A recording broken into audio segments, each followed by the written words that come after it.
To enable or disable recents in menu options in Samsung Galaxy S20, open settings, swipe up or down home screen to access the app screen, and then tap settings.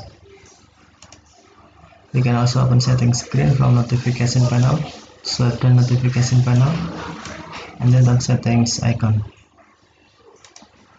Scroll down settings screen, find accessibility,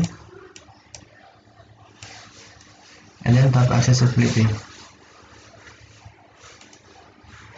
Tap interaction and dexterity,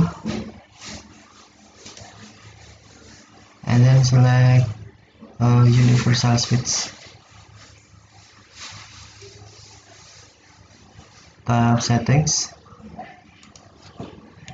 scroll down,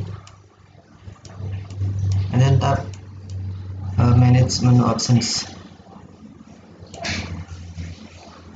To enable recents in menu option, tap switch until blue, or to disable, tap switch until white.